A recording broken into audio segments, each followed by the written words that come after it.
코로나로 인해서 더 고립되고 삭막해졌고 화가 많은 세상이잖아. 의외로 MZ세대들도 화병이 좀 많은 게 를 하니까 사람들의 눈치를 더 많이 봐.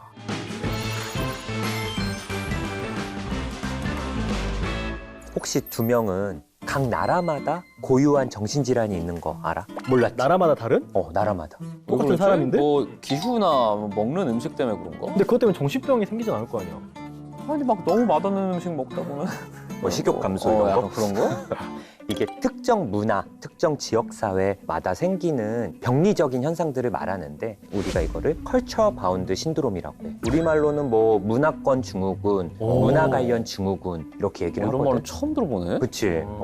환자가 속해 있는 문화권에서의 어떤 역사, 가치관, 세계관, 정신세계 등으로 인해서 이제 이런 증상들이 나타나는데 비슷한 어떤 상황이 처해지더라도 그러니까 이쪽 문화권에서는 발병을 하지만 또 이쪽 문화권에서는 발병하지 않는 좀 흥미로운 거는 질병으로 생각하는 문화권도 있고 아닌 문화권도 있어. 그거는 그냥 누구나 그럴 수 있잖아, 자연스럽게. 어떤 게 있어 그러면? 그러니까 일단 동남아시아나 말레이시아 문화권에서 발생하는 아모크라는 아모크? 뭐야? 진짜 처음 들어봤다. 아모크는 뭐야? 주로 남성한테 발생하고 갑작스럽게 사람이 막 난폭하고 공격적이고 막 자해 행위를 해.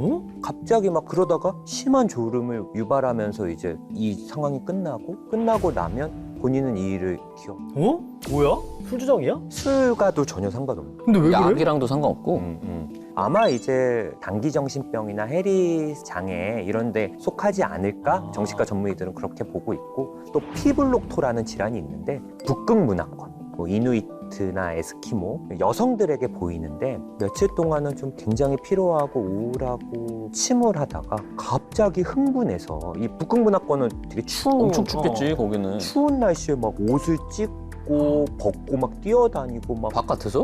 와. 초인적인 모습들을 좀 막 보이고 그러면서 이것도 또 기억을 못하는 그러니까 이게 아예 피블록토라고 명명이 될 정도로 꽤 있다는 거지 사실은. 우리나라에도 이런 문화 관련 증후군이 있어.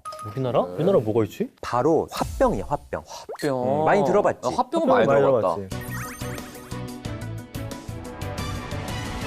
화병은 어떤 병인 것 같아? 그러니까 우라통이 치밀고 이게 막. 화가 나는 상황을 오랫동안 참다가 그게 맞아. 뭔가 가슴에 한이 되어서 그래서 신체적인 증상을 답답한 나타내는. 느낌으로 가슴을 퉁퉁 치는 사람이 딱 상상이 되는 뭔가 그치. 그래서 우리가 뭐 옛날 드라마 같은 거 보면은 이제 하얀 거 이렇게 딱 하면서 아이고 막 이러면서 밥도 못 먹고 이렇게 누워만 있고 항상 말도 저 화상 때문에 성하게. 그런 게 약간 화병의 어떤 스테레오. 이미지지, 스테레오타입이지. 이게 조선 왕실에서도 이런 기록들이 있어. 화병에 걸렸다. 왕에 걸렸다고 화병에? 화를 풀면 되는 거 아니야? 풀 수 있지 않나? 아 열받게 하네. 조선 왕조실록을 보면 왕들도 스트레스 많이 받았더라고. 화병에 관해서 최초의 기록을 남긴 임금은 선조. 이제 선조가 나는 화병을 앓는 것이라 목구멍이 폐색되고 담기, 가래가 더욱 성한데 선조실록에 나와. 조선 14대 왕이잖아 선조가. 당시에 뭐 임진왜란 있었고 정유재란 있었고 막 백성을 버리고 피난을 간 왕이라는 오명도 있고 스트레스가 굉장히 많았을 거고 이런 화가 누적이 되면서 또 화병이 생기지 않았을까 싶고 선조 다음에 이제 또 강해군. 광해군. 광해군도 화병을 앓았다고 해. 기록을 보면 내 원래 화병이 많은 사람인데 요즘 나라의 일들이 많고 누구 따라하는 거예요? 광해군, 이병헌, 이병헌 따라. 황제 부음이 겹쳐오는 바람에 슬프고 두려워서 감히 병을 말하지 못하고 겨우겨우 병을 견뎌가며 출입하고 있는 것이다. 강해군 일기에 이렇게 또 기록이 있어. 왕이 이걸 신하한테 말하면 되게 무섭겠는데. 내가 지금 화가 너무 나. 그러니까 이게 내가 말하는 화병과 왕이 말하는 화병을 듣는 거야. 가 너무 다른데? 언제든지 지금 나를 화병이야? 죽일 수 있을 것 같잖아? 내가 지금 화병이야 이거는. 근데 사실 화병이라 그러면은 그 단어의 느낌 자체가 한의학에서 다룰 것 같은 질환명인데 그치. 정신건강의학과에서 보는 화병은 어떤 병이야? 그러니까 일단은 화병은 우리가 봤을 때 어떤 한 가지 질환보다는 우울장애, 불안장애, 그리고 신체화장애 등 이제 다양한 진단들의 어떤 증상들이 있는 게 아닐까 생각이 어떤 하나가 드는데 아니라. 혼재되어 있는. 혼재되어 있는 증상들은 우울하고 무기력하고 억울하고 분하고 속상하고 이런 감정적인 부분과 신체 증상이 되게 특징적이거든. 잠도 못 자고 전신 통증, 뭐 소화불량, 가슴 답답함, 심장 두근거림, 너무 답답해서 막 뛰쳐나가고 싶고 숨쉬기 힘들고 머리가 무겁고 뭐 명치에 뭐가 걸리고 소화가 안 되는 느낌. 굉장히 뭐 되게 다양해. 다양하다. 증상이 아주 얼굴에 막 열감이 있고, 그러니까 너무 이제 비특이적이니까 신체 증상이 막 병원에 여기저기 가보고 막 이러는데도 소화기 증상으로 내과를 가면 별로 이상이 없다고 나올 것 같긴 이상이 하다. 없지. 이거는. 정신건강학과에서 봤을 때 어떤 화병의 원인은 좀 뭐가 있는 것 같아?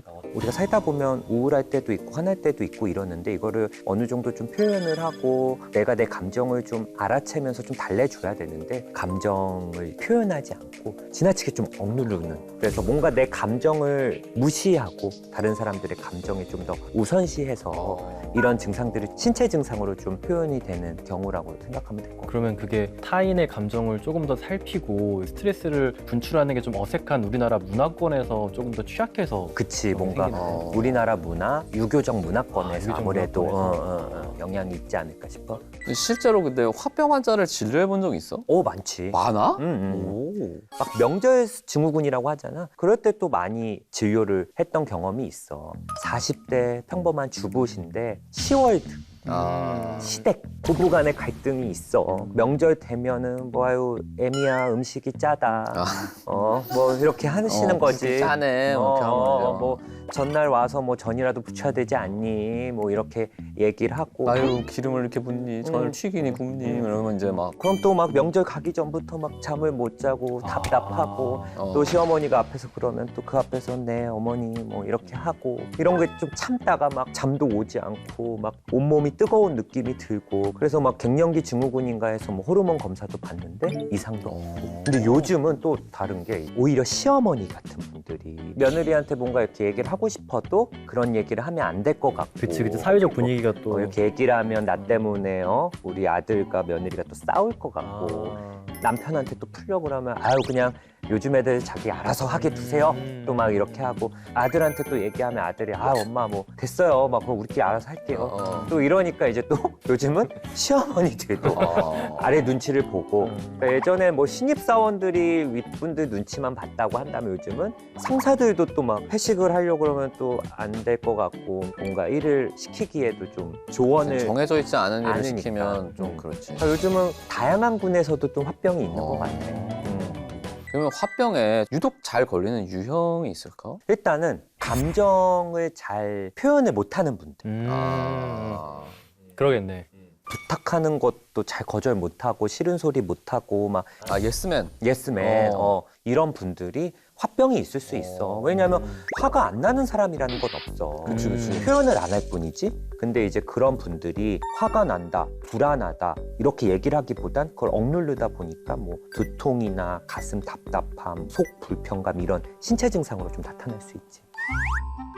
여기는 뭐 아예 화병과 진짜 거리가 먼 사람이지. 거의 뭐 소리야. 대척점에 있는? 무슨 소리야? 화나면 아우 화나. 아우 배고파. 나 밥 먹을게요. 김밥 먹으면서 촬영할게요. 뭐 이럴 수. 샌드위치 먹어도 되죠? 만들 건데. 너무 좋은 거야. 좋네. 본인 건강은 뭐 200년 살겠네.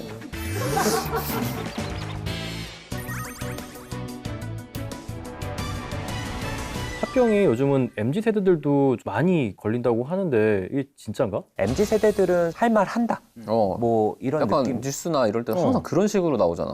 그런데 의외로 MZ 세대들도 화병이 좀 많은 게 20대 환자가 2015년 856명에서 2019년 1477명으로 증가를 했고 30대 환자도 2015년 1293명에서 2019년 1895명으로 증가를 했거든. 그리고 정신건강의학과에서는 질병 코드를 화병으로 잡지 않으니까 그치. 뭐 우울증, 불안장애, 신체화장애 코드로 잡으니까 아마 그것까지 따지면 더 많이 증가를 하고 있을 것 같아. 근데 왜 늘어나는 거지? 그러니까 이게 오히려 요즘 SNS를 하니까 SNS를 활동하면서 불특정 다수에게 좀 노출이 되고 나에 대해서 오히려 자유롭게 표현을 못하는 부분도 있어. 의식을 하느냐고.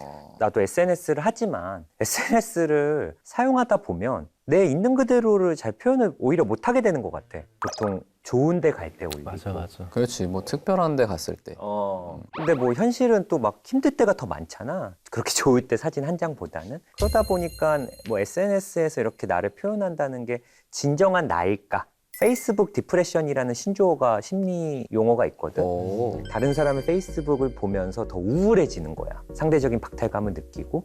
그리고 SNS라는 건 또 소통하는데 아주 내 감정을 깊게 표현한다거나 이러진 못할 것 같아. 내가 뭔가를 올려도 댓글로 힘내. 맞아. 뭐 좋아요. 잘할 수 있을 거야. 뭐 이런 어. 정도인데 내 얘기를 깊게 털어놓고 소통을 할 수 있는 거는 대면만은 못하지 않을까 생각이 좀 들기는 해요. 감정이라는 거는 이 글자나 말뿐만이 아니라 어떤 분위기, 표정, 맞아. 제스처에서도 서로 느껴지는 거니까. 그리고 코로나 이후에 더 가속화되기도 했지만 비대면, 1인 가구 이런 게 좀 늘어났잖아. 그러다 보니까 더 고립감을 느끼는 경우가 많아. 그러니까 내가 힘들 때 혼자 있는구나 그냥. 내가 요즘은 이제 의대 후배들 병원 분위기도 보면은 회식이 우리 때보다 많이 줄었어.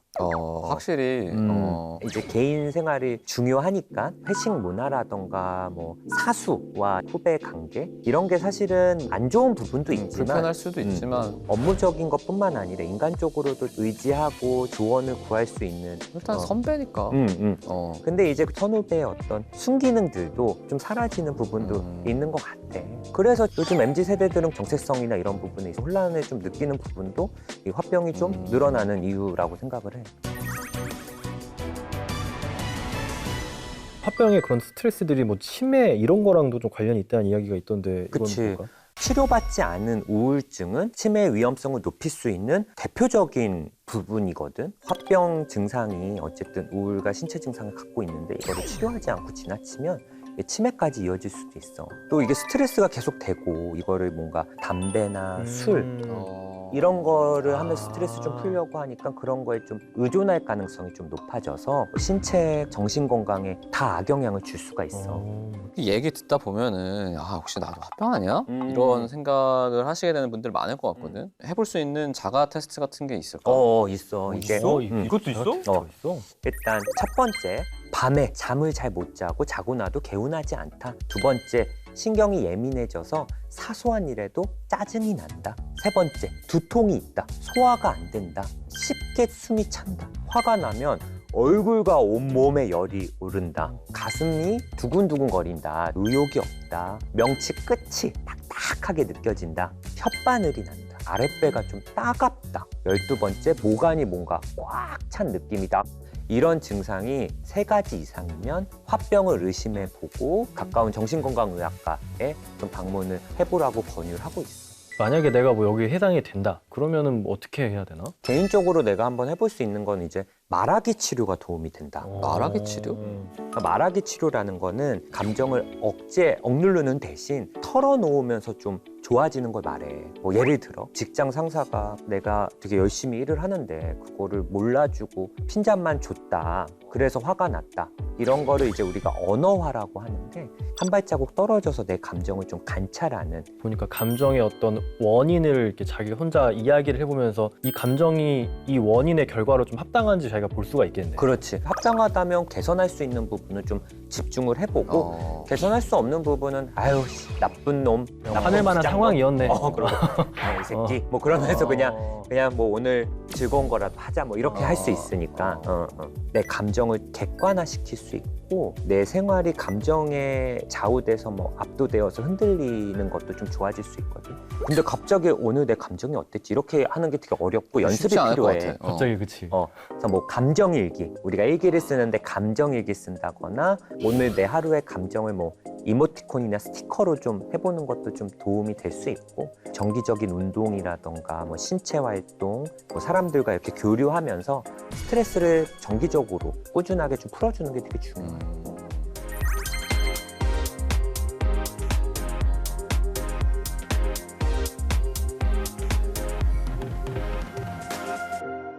화가 많은 세상이잖아. 코로나로 인해서 더 고립되고 삭막해졌고 뭐 이럴 때일수록 좀 건강하게 스트레스를 좀 해소하면 되게 좋을 것 같아. 너무 혼자만의 시간을 갖는 것도 문제고 나만의 시간 없이 막 많은 사람들과 좀 어울리고 이러는 것도 감정 소모가 크고 여유가 없으니까 내 성향에 맞춰서 밸런스 있게 적정 수준을 좀 맞춰보면 어떨까 생각이 들어. 지금까지 우리는 닥터 프렌즈였습니다.